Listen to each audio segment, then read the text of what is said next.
Okay, mahalo nui for coming in. We're going to close the doors and we're going to get started with our opening to kick off our 2025 Hawaii Island Healthcare Conference. Mahalo nui to all of you for being here.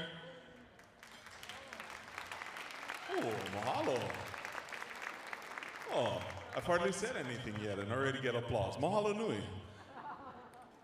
We're going to get started the right way here with a cultural opening by some dear friends of the conference and dear friends to all of us here in the room. Presenting our opening this morning is a dynamic duo, some beloved cultural practitioners and storytellers who together have dedicated their lives to preserving and sharing the values of aloha and malama. Please welcome, offering our cultural opening today, Kaniala and Ana Akaka.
Please join us this time of prayer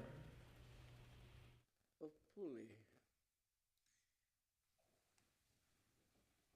In this wonderful gathering.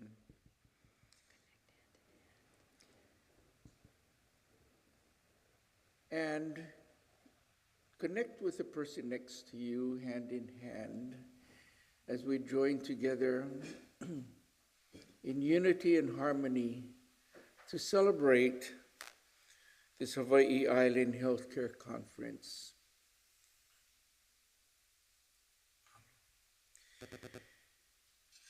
E ko mako makui loko kalanihinga me ke kei ki me ka uhane molele. E na au mākua, nā kini apua, e nā kupuna paulua. As we come together and gather as one ohana, here at the Waikoloa Beach Marriott Resort, we come together as we ho'okele, as we move forward, as we navigate together the health and welfare of our islands, of our people, of our visitors. And as we come together to talk story, as we look into the future, and as we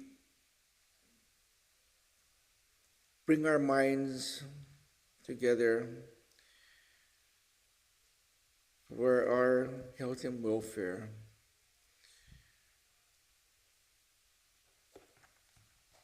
And I mahalo you, Ke Akua, for the ability to be here today to offer our protocols and to mahalo for all of our health and wellness. We ask you to guide us, to navigate us, to inspire us as we come together as one healthcare ohana, as we work and plan on our future together. E mawaku ka loko mai kai o ka haku Yesu Kristo. Ke aloha o ke akua ka makua me ka launa pū ana mai o ka ohane molele. Mai ke la aku, aik manawa pau ole. A mama ua no lele na pule, lele wale akula, amene. Mahalo everyone. I'm so happy to be here today with all of you.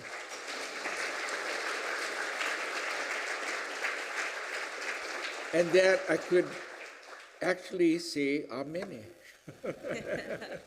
So thank you everyone. Have a beautiful week here and blessings to all. Mahalo. Thank you.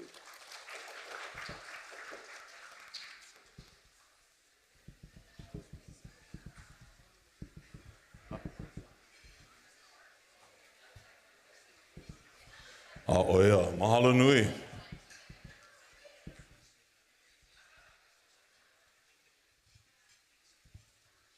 Mahalo nui to both of you for reminding us that true health begins with connection, right? Connection to the land, connection to each other, and connection to the spirit that binds us all together. Mahalo nui. Love you guys. So, welcome everybody. Aloha. My name is Ilihia. Happy to be here. First time emceeing this particular event. Hey, mahalo nui. You may be wondering to yourself, what is this guy doing here? Why is the Chief Public Affairs Officer of the WMKEC Observatory hosting the healthcare conference? Well, the study of the cosmos teaches us that everything is connected, that we're all made of the same stardust that forms everything in the universe. And when we know that, it teaches us that we all have a kuleana to each other. Growing up in Hilo, my mother counted on dialysis 3 days a week for the last 7 years of her life. My brother Makana, for his 19 years of his life, lived with Down syndrome and the host of healthcare challenges that come with that. My grandmother, and indeed my whole family, counted on the services of Hospice of Hilo, now Hawaii Care Choices, at the end of her time with us. My partner Kirsten and I were supported by the healthcare ecosystem of this island as we brought our daughter into the world, up until we needed advanced care on Oahu. And I'm a caregiver for my dad, Tony, a Vietnam veteran who continues to suffer from the invisible wounds of war today and every day. The VA and the network of community care partners around them make that possible every day here on this island. When each of us who works in astronomy on Mauna Kea wakes up every day, before we go to work and make our contributions to humanity's understanding of the universe around us, we are members of this community first. So when my friend Randy Kurahara called, I was honored to accept the invitation to host this gathering these 2 days. So mahalo nui for having me. Appreciate that, Randy. So at this time, I'd like to welcome up a champion of health for this island. He's been leading Hawaii County with heart and vision since taking office in December of 2024. Mayor Kimo Alameda brings to the office decades of experience in health and human services.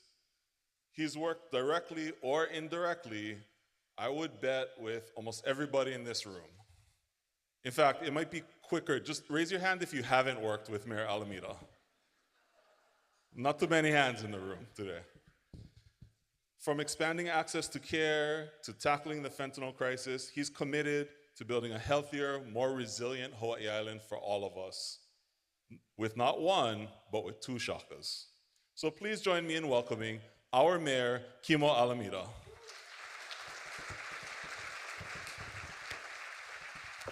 Thank you, Eli. Awesome. What a great event. Thank you, Randy, and all the helpers. A big round of applause for all the support staff who made this possible. Thank you so much. This is really, really important. We need to, it's kind of like an annual refresher. We was here last year and the year before, and it's important to talk about healthcare. I mean, to me, health is everywhere, right? I mean, we all know, many of us, we oversee employees, and we know that, that their health is a key determinant on how well our business, how well the healthcare center is, and so health is super, super important. So for me, my journey was, I started off as a school counselor because I thought that, my contribution to the world going to be in helping Kolohe kids, kind of like me, to find their way. And so I spent some time there, and then my late wife, she's a school teacher. She said, no, the real problem is actually in the classroom. Like if kids feel more connected, to their classmates, and they feel that self-efficacy in like education, and they feel smart, then that can be good for their self-esteem, and no need counselor. Oh, okay. So I became a school teacher. So then worked in the special education field, and then I was like, man, I worked with some kids with some deep mental health issues. And I told myself, this is like, if nobody helped them, who's going to help them, right? And there's a lot of local kids, they're kind of like Bombay uncle, and they had deep pidgin, speaking. And so, there weren't much providers who could connect with them at that time. So I looked for a college. I went to the University of Nebraska. I got my doctorate in psychology because I thought maybe that's my contribution. I'm going to help families figure things out and bring health to the family. So I've been doing that, and then, one thing led to the next. I saw my old boss, Lauren Kim, from the Department of Health, and I got asked to oversee the Office of Health Equity. And I thought, you know what, maybe if we kind of work on zeroing in on the people who are the most vulnerable, so the kupuna, the keiki, people with disabilities, people who have religions, who are not Christian, the people who get kind of pushed to the margins, right? People who speak English as a second language, people who live in rural areas who feel disconnected from the city. So then I thought, yeah, we got to collect data on them too, because they're a major barometer of how well we do as a community. So as you can see, I kind of worked my way up to this position because the health is everywhere, and I just worked myself kind of upstream. And so now I really believe that the health choices we make really depend on the health choices we have. And not every community get the same health choices. And so when I see our community health centers everywhere, when I see our rural health clinics doing what they do, our hospitals, our primary care physicians, private practice folks, when I see our social workers, because mental health, they say 80% of all initial visits to the doctor is stress related. Okay, so what concerns me at this point now is the federal government. Okay, there are potential Medicaid cuts that might be coming down, so we got to kind of be ready for that. And the feds, they give each state a chunk of change, and the state kind of divvies it up as best they can. But if they get less, then we're gonna get less. And I tell the federal government, I was on a newscast 2 nights ago, and I said, the line in the it's not just a line in the federal budget. For Medicaid for us is a lifeline. And I hope it doesn't happen, but I think it might, and so we got to be prepared. But it's not like we haven't been there before. When we put together as a community, we can solve major problems. In the COVID pandemic, we came together, right? And we figured out how we're going to provide health care. And then here comes telehealth. So we're going to fight and advocate to keep those reimbursements for telehealth. Okay, we're going to fight we're going to fight for Medicaid. And our governor is a champion of health care. And I know he understands rural health clinics and health centers because he used to work for what was Bay Clinic Health Center. So he's a champion. So I know together, when we all pull together like how we have, and we put our community first, great things can happen. So I am so proud to be in this position. Best job ever. Okay, I had a lot of executive positions, but not one like this. I have an ADHD kind of, I think, undiagnosed. So, I need to be busy. I like challenges. I like to be able to figure out how to solve problems, and we've been solving little problems. So the county level, I feel like my responsibility now is preventive health. So when a park is closed and the gym doors are locked and the bathrooms at the beach not working, I feel responsible for that. Because, when I ask the question, where is healthcare? Like, where is it? Is it in a hospital? Maybe. Is it in a clinic? Maybe, I don't know. Where is healthcare? Is it in a church? Maybe. Is it in your home? Yeah, maybe it's in your home. Congress thinks it's in your wallet. Maybe it is in your wallet, right? Because we know that when you can afford healthcare, you're going to be healthier. So where is healthcare? And depends what lens you use, you might see through that. My late wife saw it through education. She thought healthcare was through that. If you're a psychiatrist, you might think healthcare is in the brain. And so it's important how we define where healthcare is. And I think this conference will help us to do that because if you define it in a silo, then your intervention will be a silo. If you think that healthcare is only in your brain, then all you're going to provide is medication. As a psychologist, if I think healthcare is only in a family, then I'm only going to provide family therapy. Okay? So I like to propose that healthcare is everywhere. It's all over. And especially at the county, to me, it's in our parks, it's our gyms, it's in our fields, our beaches. It's fixing that pothole that's causing you stress every day on your day home from work. It's traffic congestion, right? We know toxic stress can get under our skin and make us sick. So let us continue to work together. Let's figure this out. I'll be your champion at the county. I'm probably the only mayor who put my cell phone out in the public. It's still out, 345-9280. Call me anytime you got a problem. I'm with you. Love you, folks. Enjoy the rest of the conference. Aloha.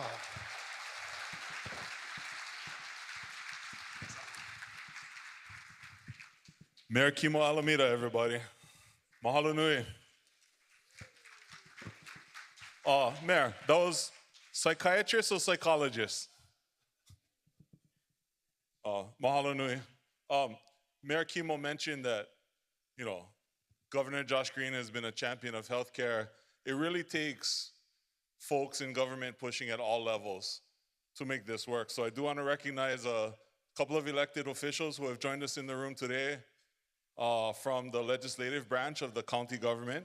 We have Councilmember James Eustace. If you could please stand and be recognized. Mahalo nui for joining us today. And from the Hawaii State Legislature, the Majority Caucus leader from the Hawaii State House of Representatives, Representative Kirsten Kahaloa. Hi, honey. I had to do that. We also want to thank our partners and sponsors for making this gathering possible here today. So under Mayor Kimo's leadership, our partner, the County of Hawaii, our diamond sponsors, the East Hawaii region, Hilo Benioff Medical Center, Honoka'a Hospital, Ka'u Hospital, and Yukio Okutsu State Veterans Home, as well as Life Flight Network, mahalo nui.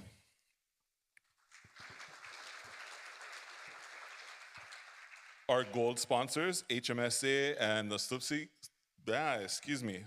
Foundation.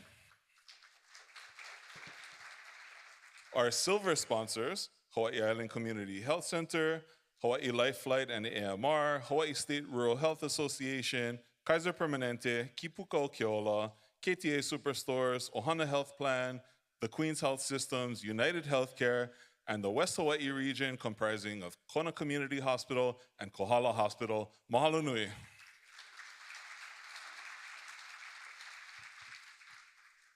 At this time, I'd like to bring up two officials from Community First Hawaii, the organization that convened today's conference. I'd like to bring up my good friend, Executive Director of Community First Hawaii, Mr. Randy Kurohara, as well as the board chairman of Community First Hawaii and a familiar face to everyone in this room, Mr. Toby Taniguchi.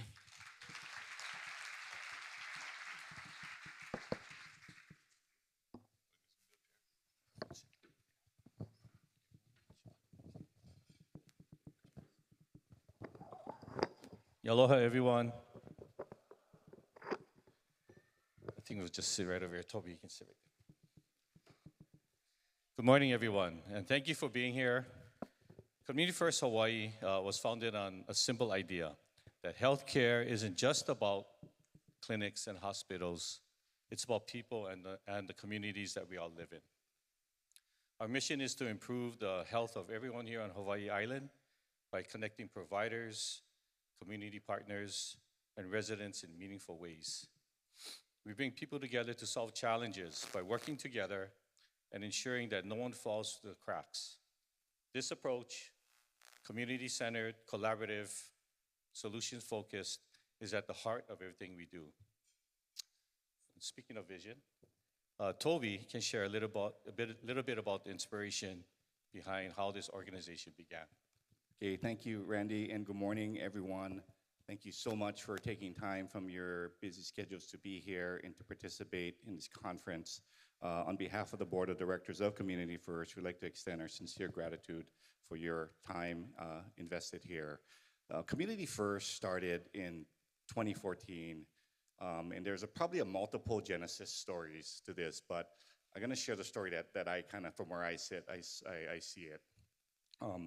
My late father, Barry Taniguchi, who passed away in 2019, 6 years ago, in the later stages of his life was beginning to have some health challenges, was beginning to notice the headwinds and the drags that the health system then was presenting to him, and he thought, and he was thinking about what might be a way that we could, or our community could improve the outcomes, improve the access, improve just about everything related to that. He was also, as a businessman, he was also very cognizant of the costs that was rising within not only our organization, but across multiple boards that he had sat on or agencies he has worked with.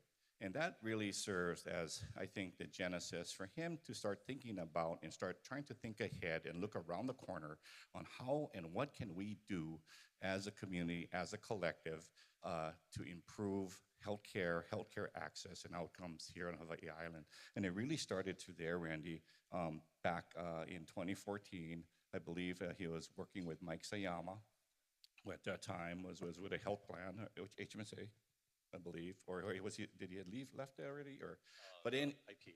Oh, IPA, I'm sorry. Yeah. IPA, I'm sorry. And that was really the genesis, though, of that. And it's been, several years since that time. And since his passing, I also want to publicly thank Randy for stepping in and serving as the executive director of the organization. So after my dad passed, we wasn't sure if we would be able to continue the efforts, but through Randy's leadership and through his investment of time, treasure, and resources, we're here today. So thanks, Randy. Thank you, Toby.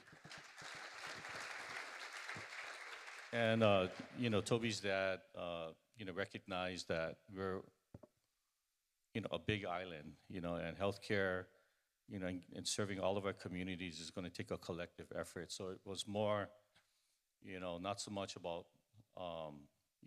any one specific entity trying to carry the load. It's really about everybody working together. So whether you're north, south, east, and west, you saw that, that collective, all regions coming together under one bigger vision would be super important to how we survive and how we sustain ourselves. And beyond that, it's also about, beyond the geographics, it's about, your private practice providers, your clinics, your hospitals, your businesses, your education, all these different sectors working together to all address what we call healthcare. So that's why today, like an organization like ours remains relevant. We really see ourselves as a convener, as an entity that can help bring multitudes of stakeholders together to find solutions. Barry had these guiding principles, and everywhere I go, people sort of always say, "Wow, that's interesting. That's really unique. That's powerful." And I want Toby to maybe expand a little bit about that. Okay, yeah, thanks, Rand. So Dad had 3 principles that he kind of always fell back upon as he thought about the organization. The first one being only together, is that the complex challenges involved in healthcare and delivery of health it cannot be gone at alone. And so therefore, in order to move forward, he always felt that only together is what we needed to do. There's an African proverb that says, if you want to go fast, go alone, but if you want to go far, go together. And I think he subscribed to that, and he wanted to see representation from across all sectors of the island, across all disciplines, whether it's the Independent Physicians Association, the health plans, the federally qualified health centers, the hospitals, and business, faith-based, whatever it may be. He always felt that only together was important. He also felt, the second thing he felt was that you needed to make the invisible visible. That in our culture sometimes we tend to put harmony above truth, right? In our culture, we tend to put harmony above truth. And sometimes you need to flip that. You need to put truth above harmony and talk about and make the invisible visible. To talk about things that are challenging and to address those and to face them head on, I think was one of his tenets. And then the third tenet that he also espoused was that we gotta try, but you cannot expect to succeed during your first time around. There'll be mistakes, there'll be challenges, and there'll be headwinds that are coming at you, but you must continue to strive and try. So those 3 tenets, I think, is what he really leaned on during the organization's standing up. So Toby, you're speaking of working together. We have an amazing board, and if you could maybe speak to that as our board president, board chair. Yeah, absolutely. Thank you, Randy. So I don't know if there's photos of our board members up on the, in fact, could all the board members here just stand really quick, and be recognized, Randy, Susan, Richard. Please stand, all of our board members. These individuals represent every corner of this island and various organizations. We have a retired public health nurse. We have executives from hospitals. We have executives from our community health centers, the Independent Association. We have someone in a CEO of a financial institution. We have Health and Human Services, and they collectively, Business leaders. yeah, and you have a can stacker that's also part of this board. And so, collectively we work. I just want to thank them, recognize them. It's a diverse group that represents the diversity of our island and of our county, and I am super appreciative for everything that you do. The Japanese have a saying, it says "Okage sama de." Okage sama de literally means I am what I am because of you. I think Community First is what it is because of them and the broader group here. And so I do want to thank you and acknowledge and thank all of you for your contributions. Yeah, thank you, Toby. Moving on, we do have an amazing team, a small but dedicated team. Our staff is small, but our work is great. And we do that because we have not only an amazing team, but we have a bunch of volunteers, experienced leaders that we depend on, that we lean on for guidance and advice and direction as well. So I want to acknowledge if our team members can raise their hand, if you're one of our leaders in any of our programs, those that are helping with the planning conference here today, please stand up. Please stand up, yeah. We want you to be recognized. Yeah, we got some in the back right there. Thank you. And real quickly, I just want to run through a few of the programs that we've sort of anchored ourselves in through the years. One, of course, is this healthcare conference going on our third year. Second is a Community Action Network. We have two of our chair people for the network here, Nicholas Banos and Karen Tishima. I want to mahalo them. But a Community Action Network is really a network that comprises of, we call it like the boots on the ground, case managers, social workers, navigators, from our medical and social service providers, health plans here on Hawaii Island. And they've been meeting for many years now, and we provide direction, identify gaps of where patients fall through the cracks and how we as a collective can solve these challenges.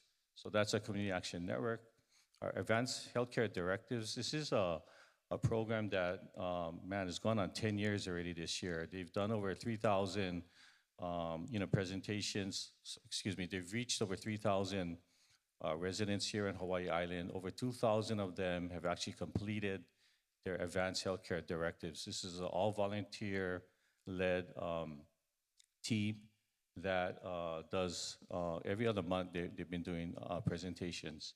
I'm not sure if Charlene Iboshi and Amy Hamani are here, but if they are, could they please stand? Because you want to give these women a round of applause. Amy Hamani, Charlene Iboshi, are any of them here today?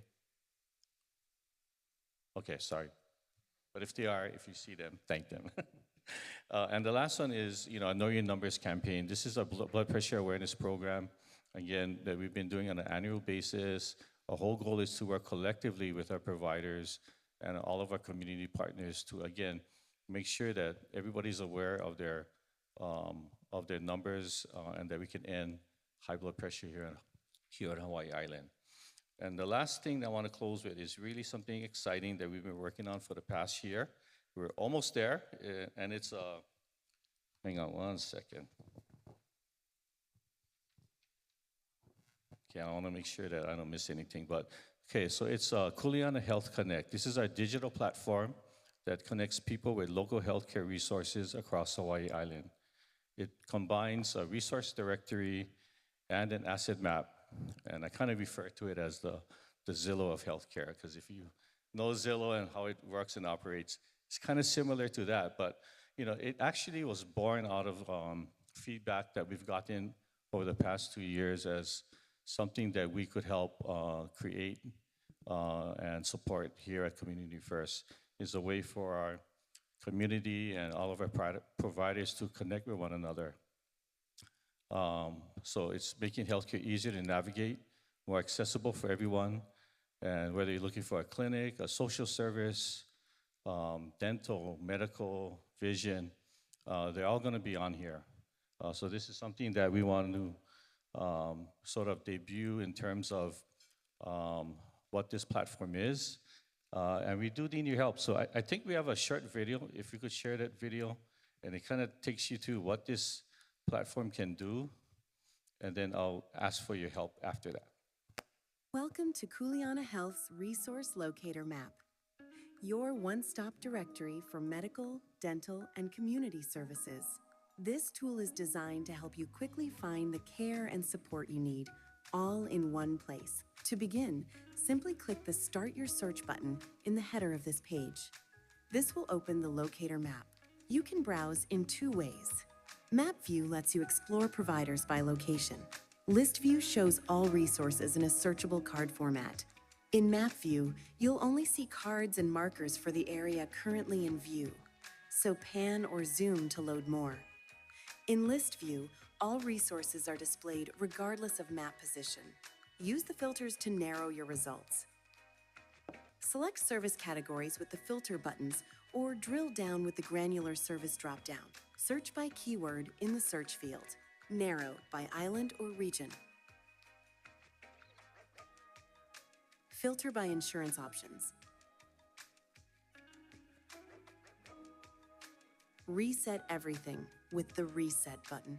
You can also toggle between map and list views at any time.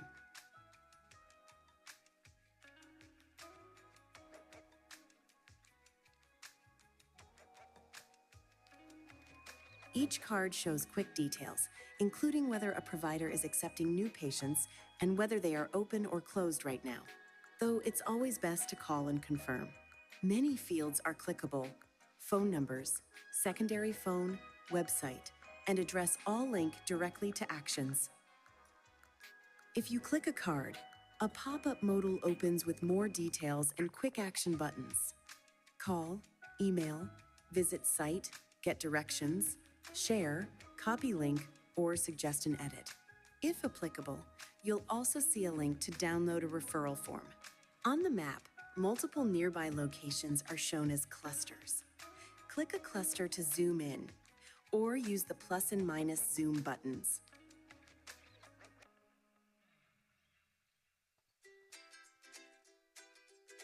You can also hover over a marker or card to highlight its location on the map. On smaller screens, you can show or hide the filter panel and show or hide the card list for a cleaner view of the map. That's it. The Kuleana Health Resource Locator is here to connect you with trusted services quickly and easily. Happy searching. Thank you. Yeah. So it's not live yet. I like to say it's about 90% complete, and this is where we need your help. So we have in there roughly around 1,000 data sets from data that we've collected and put in there. But what we do need is if you represent, and if we can get one representative from every organization that is here, just to provide, there's a QR code there. Just want to make sure that the data that we have in there is the most current. So if you could do that, and whether it's today or later, if you can help us update your information, so when we do go live, it's the most current information as possible. So with that, we're excited, and we're excited about what's ahead. So anyways, we're committed to carrying Barry's vision forward through programs, partnerships, and innovation to make sure that everyone on Hawaii Island has access to care and support they need. Toby, any last words? No, just thank you, Randy. Thank you, everybody, for being here. How exciting, the world premiere of Kuleana Connect, and an opportunity to update it. Have a great conference, everyone, and have a great rest of your morning. Thank you. Thank you, everybody. Have a great time.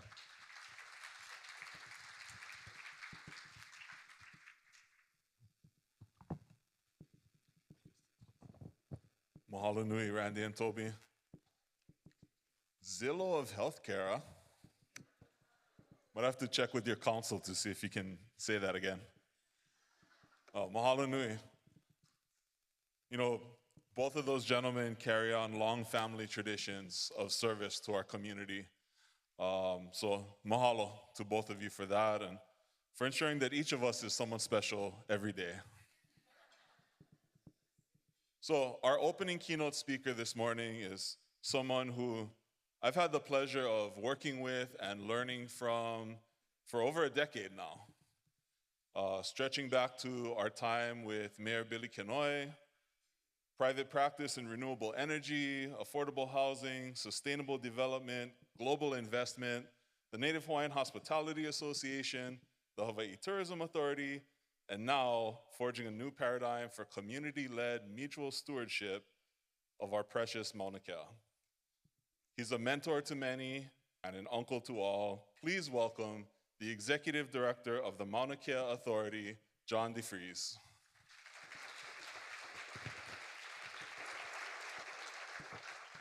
Thank you. I think we're having a sound check. An uncle to everybody. You know, it's like one day, like everybody got the same memo. I checked in, I got to the airport, said, Uncle, we can check you in here. I get to the hotel, she says, Uncle, your room is ready. And everybody got this memo, and ever since then, I've been uncle, and I'm glad to be everyone's uncle. Before I get started, I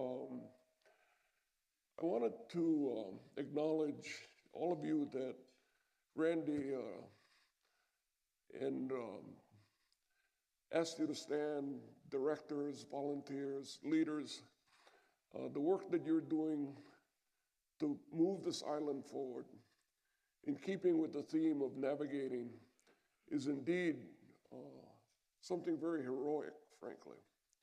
I'm especially glad that they took time to acknowledge Barry Taniguchi. Those of us that were at Barry's memorial service witnessed what clearly felt like a state funeral. The organizations that each brought floral arrangements, people that he touched, it was indeed overwhelming to see how one man could in fact influence the direction and the quality of life on this island. This island descends from a legacy of leadership, and it's captured in the form of kings and chiefs, the elite class, right? And clearly, in my lifetime, one of the members of that elite class is Barry Taniguchi. And so congratulations, and continue the great work by his son and by Randy.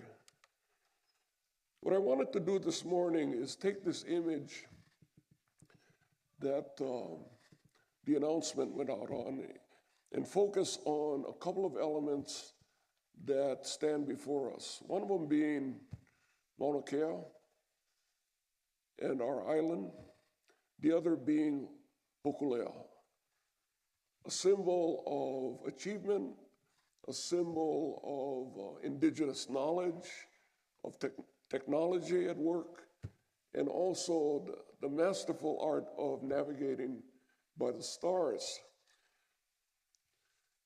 I wanted to acknowledge this man who has since passed, Herb Kawainui Kane. Herb's family originates from Waipio Valley. And in his career, he spent quite a bit of time in Chicago as a graphic artist. Some of you may remember the vegetable can campaign called the Jolly Green Giant, right? And the Jolly Green Giant was actually a creation of Herb Kane as an artist. But one of the things that really bothered Herb was that scholars throughout the world carelessly, recklessly, would refer to the canoe voyaging of Polynesians as people that were just voyaging aimlessly and randomly. And he was set out and very intent on proving that that was not the case. That in fact, the ancient Polynesians were intentional, understood how to voyage, understood how to sail into the wind, and in so doing, making new discoveries. if all you did was sail downwind, you'd be seeing the same thing over and over. So Herb set out to do that. And in the later years, he had a studio at what was once the Keoho Beach Hotel on the 5th floor. This image is in there. And so I used to be in the travel industry. I'd take tour groups throughout the state. And so about every 2 weeks, I'd be in Kona with a different tour group. And I'd have a chance to run up and go see her in his studio. And so this painting that you see of Cook's arrival at Kealakekua, I was able to witness from a white canvas that was completely empty. And every 2 weeks I'd go back and he would start to populate this mural, and he'd be looking at photographs of people he took, and then he would mirror that in the faces of the people in the canoe. And it was just an overwhelming kind of experience. Those of you that are watching the Apple series, Chief of War, that group that is attributed to the Kingdom of Hawaii, the kingdom of this island, is captured in this particular image. And Herb, we cannot overstate his contribution to reawakening the potential within us to achieve a very high level of sophistication in the way canoe voyagers do it today. I wanted to point this equation out. 5.88 trillion miles, okay? A light year is the distance that a beam of light in a vacuum, so there's no resistance. In 1 year, it would travel 5.88 trillion miles, right? So that's 1 light year times 10.5 billion. And you look at that, you'd want to get the frequent flyer miles on this one here.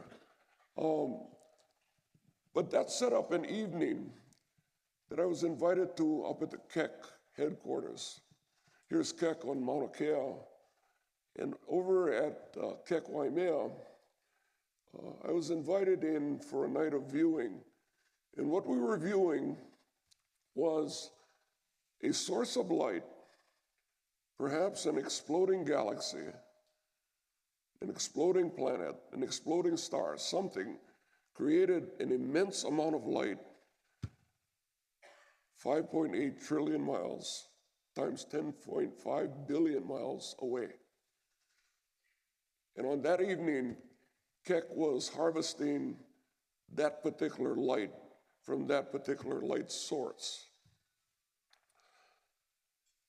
So I'm sitting in the control room, right? The lead astronomer is to my left.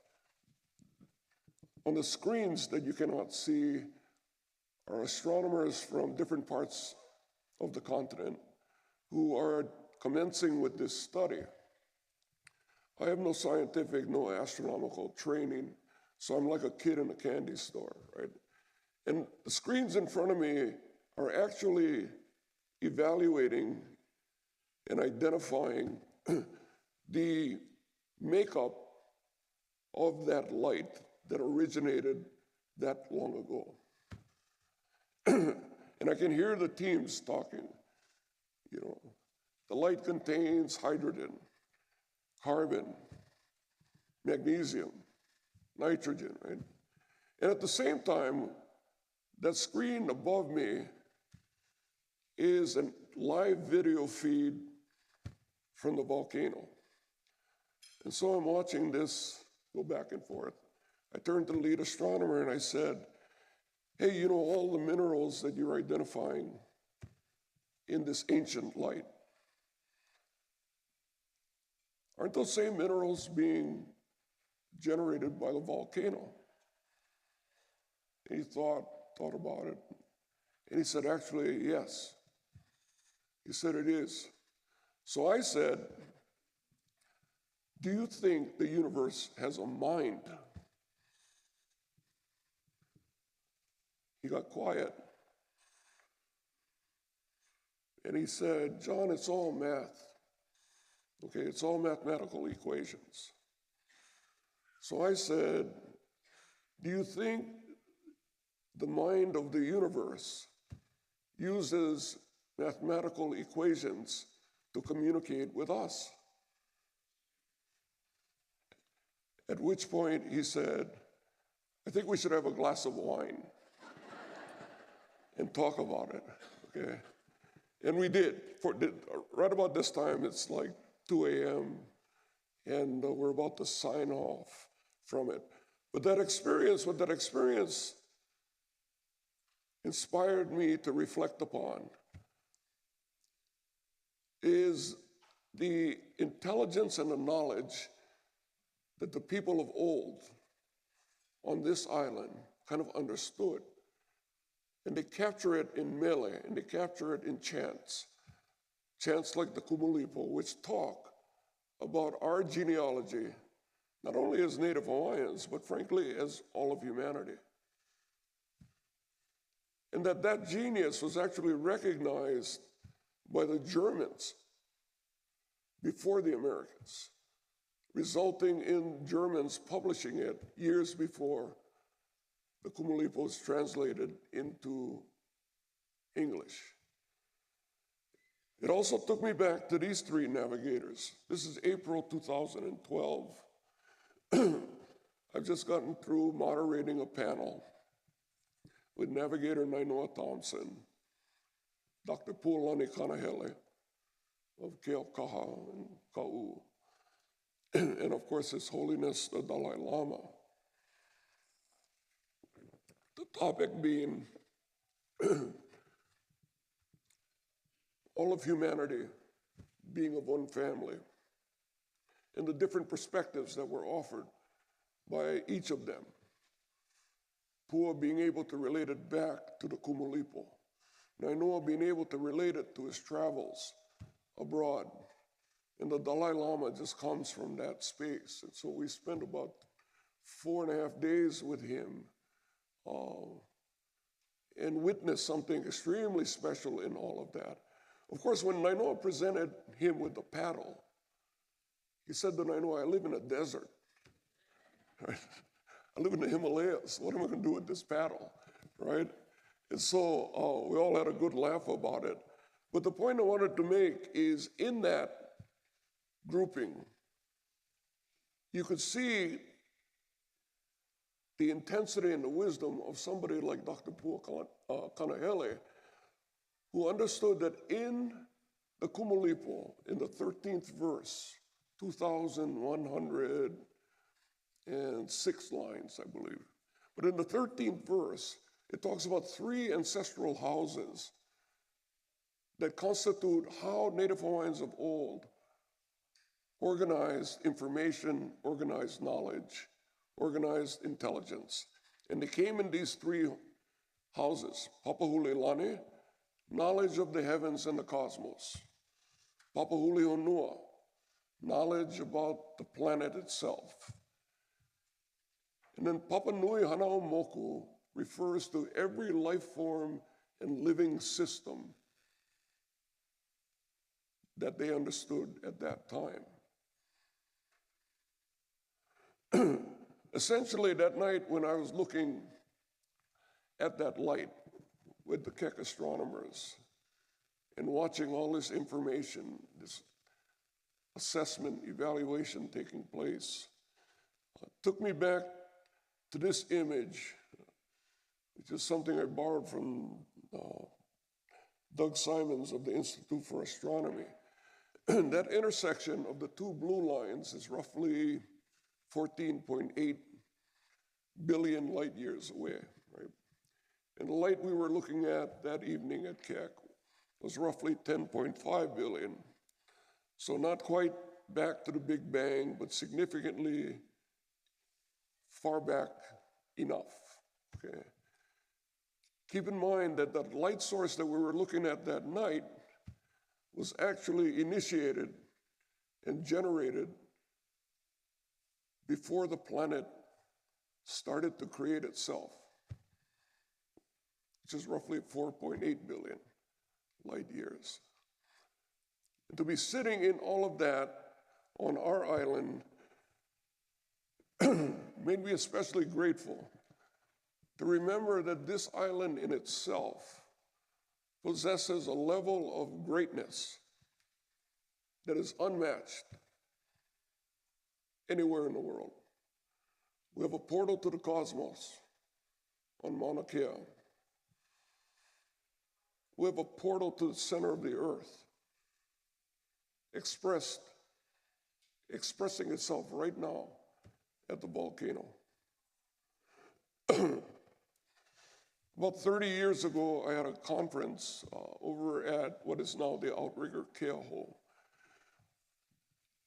the Institute of Range Management. These were people worldwide who manage large tracts of land. Right? So you've got military, you've got ranchers, you've got private landowners. And in the course of the opening dinner, as I was speaking at that conference, that evening's dinner, you start getting used to their vocabulary. And in their vocabulary, that particular group, they refer to life zones, that the planet had 14 life zones using their vocabulary. And I said, what two don't we have? Polar tundra and Sahara. Kept eating. Then I said, where else in the world do you find 12 of the 14? And I watched the people at the table go from the Arctic, Canada, US, Mexico, Central America, got to the tip of South America. And when they got there, they said, you still don't have 12. So I said, from the top of the globe to the tip of South America, you don't have 12 life zones. No, we don't think so. There's a big debate about it, right? Yet on this one island, we have them all. So you've got this vertical axis between the cosmos and the center of the earth. And we've got this horizontal axis expressing itself environmentally by having the most diverse climatic zones found anywhere in the world, with the exception of polar tundra and Sahara, which to me sounds like something we wouldn't want anyway, okay? The other thing we have is an immense repository of ancestral knowledge being unearthed, being translated, being discovered, being rediscovered daily. And as language speakers of the Hawaiian language begin to grow in numbers and mature in age, more and more of that information becomes readily available, becomes immediately relevant in helping us to kind of navigate our own future. And when you couple that with the advanced sciences and technology that we currently have and industries we need to grow, the future is bright for the island of Hawaii and for the industry of healthcare. Let me go back to this image again. Oh, thank you. Uncle thanks you. So this is no stranger, it's Nainoa Thompson.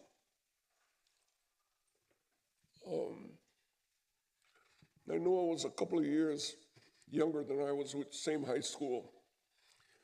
And so I've known him since he's probably age 10. And just awestruck by his achievements, which continue to grow. But about 32 years ago, I went to Mauna Kea with him and a friend. We're up here at the Ads Quarry. And it's cold, it's cool, but it's important to be there, especially with this guest that he has. And the guest turns out to be astronaut Lacey Beach. What we had in common is Lacey also went to Punahou. And when Nainoa first met Lacey, astronaut, Navy commander, right? Lacey was decked out in speaking to a group, dress whites, right? Which are really impressive. And Lacey expressed the desire to go visit the Hokulea the next day. And so Nainoa said, of course. Then he immediately got worried about what his crew would look like. So he got his crew that normally wear flip-flops, tank tops, and shorts to get dressed up because the Navy commander was coming to Hokulea the next day. Right? So they're all dressed up. They never get dressed up, okay? They're all dressed up, and then here comes this car, and out pops this guy in shorts, slippers, and puka shirt, and it was Lacey, right? And so they were retelling the story that night about it. But what was important to being at that ads quarry and being on Mauna Kea for Lacey had to do with his connection to this gift that his grandfather gave him, this particular ads, okay? This ads did not come from Mauna Kea, it actually came from Kipapa Gulch on Oahu. But when we were up there, Lacey said, hey, I've got some photos for you guys. And he whips out these colored photos, and it's of this image, right?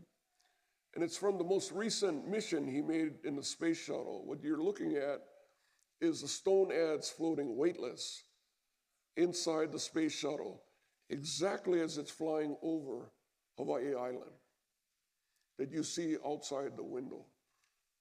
Now, Lacey did go on and say that it wasn't a really bright idea to have a sharp object floating weightless inside the space shuttle that has all this sensitive wiring, sensitive equipment, and all of that, but it meant that much to him. He literally had to sneak this ads onto that mission. But it speaks volumes because at one time in human history, that ads was the leading edge of technology. And this image is captured inside the space shuttle, which is symbolic of the technological growth that we have made as humankind. Lacey was the one kept circling the planet, right? And on occasions, they would hook up by radio with the canoe. But in circling the planet, it was Lacey that inspired Nainoa to give thought to taking Hokulea around the world. That the world needed to be introduced to the canoe and to the achievements of those that came before the canoe, right? So born was Malama Honua between 2014 and 2017, okay? I said to Lacey, I think it's amazing what you're doing, what Nainoa's doing, you know, downright inspirational. And he said, John, don't even equate what we do with what Nainoa and the crew of Hokulea are doing. I said, really? He said, we're in a locked-in orbit.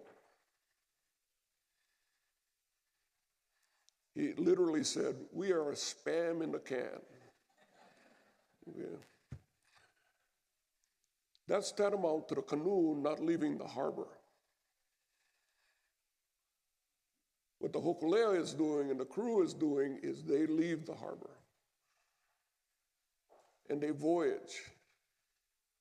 They're not locked in like we are. So while we may look technologically advanced, our achievements pale compared to what is going on that canoe when it's at sea. And right now, they're in the midst of a voyage around the Pacific, calling attention to the health of the Pacific Ocean, calling attention to the damage that we are doing to this ocean. A form of life that really serves as the lungs of the planet.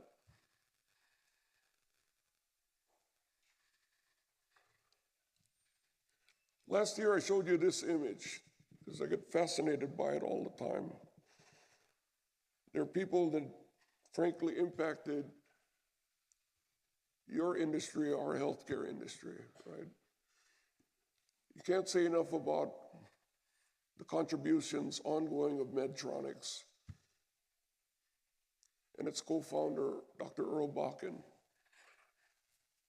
You cannot overstate the importance in a digital world, the contributions that Gordon Moore made.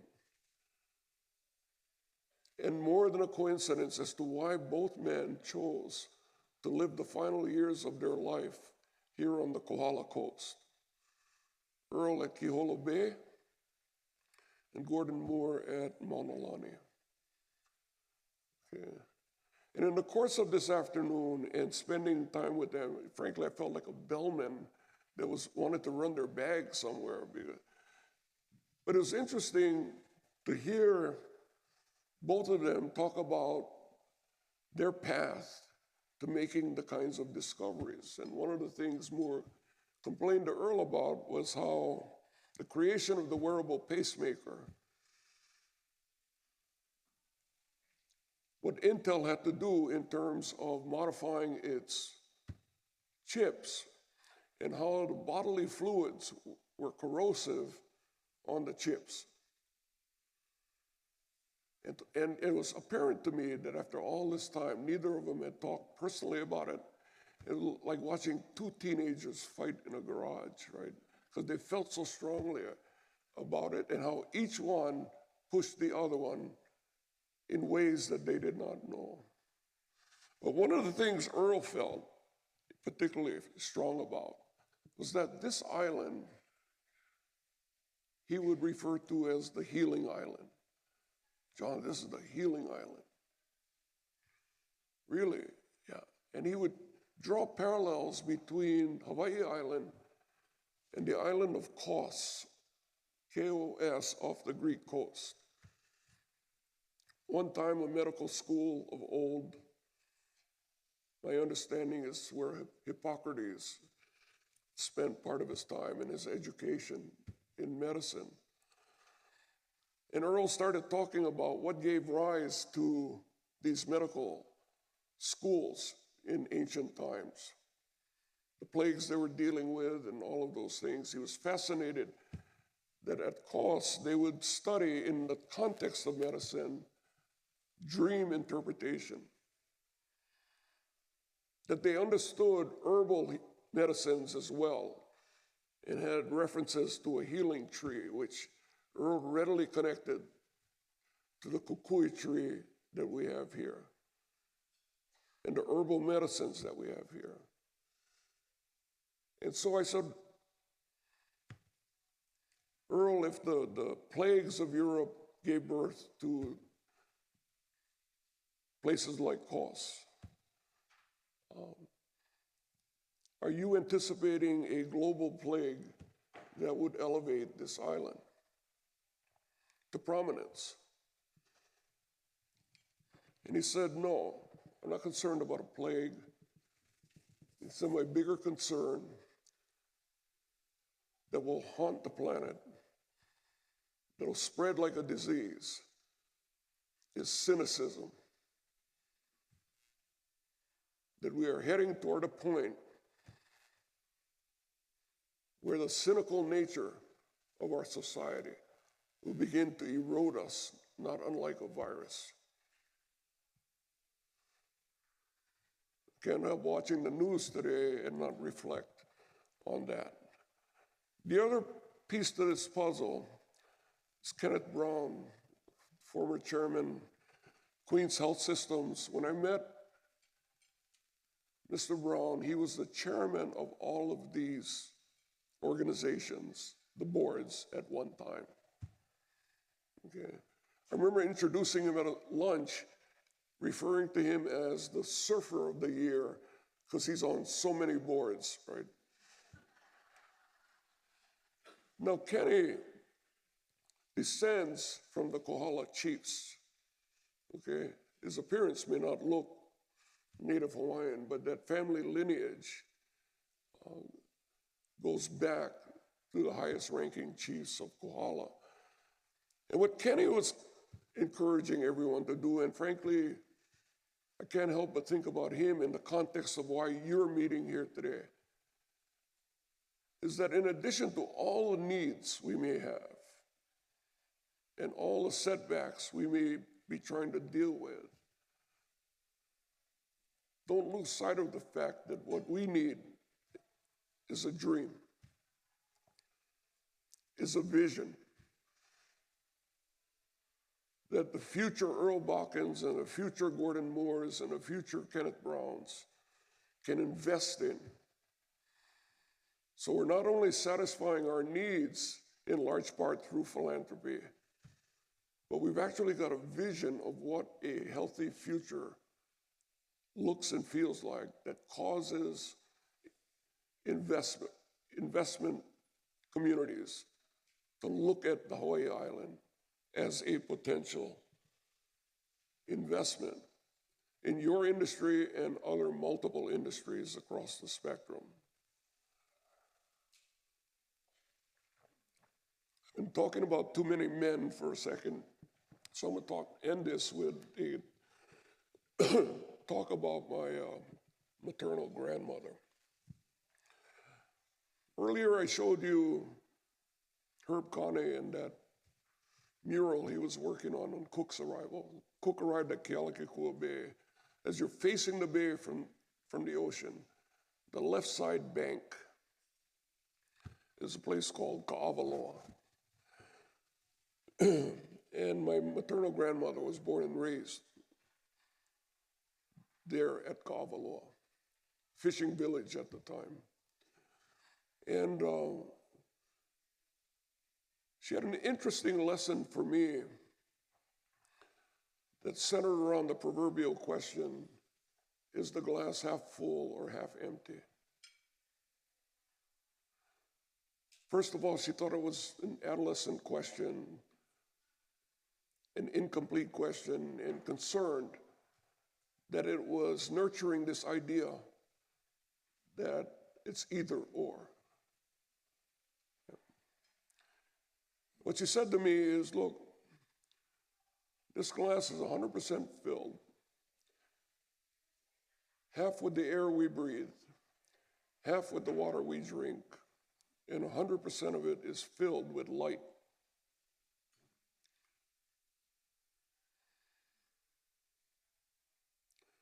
And that part that we breathe is what we refer to as Ha, the breath of life. And what we drink, the fresh waters of life, we refer to as Vai. And the light in the glass, that intangible aspect, is a reflection of the Spirit. And so in that story, in this metaphor, is our very identity of who we are as a people, who we are as a society, who we are as a multi-ethnic community. That we, in fact, come from the island of the life-giving waters. And it is in that identity, it is surrounded and immersed in that mana that our work must take place. To not only bring honor to the name of the island, but also to provide us the kind of strength, inner strength, that we need to accomplish the assignments we have in life.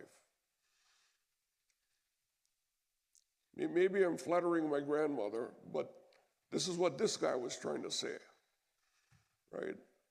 Is that wherever we confront issues, conflicts, problems, we need to elevate our consciousness as a prerequisite to finding the pathway to solution. Not easy, but something we have the capacity to do. And with that, I want to again thank the organizers, Randy, for extending the invitation, and I extend to you the very best in having a productive and meaningful conference. Thank you.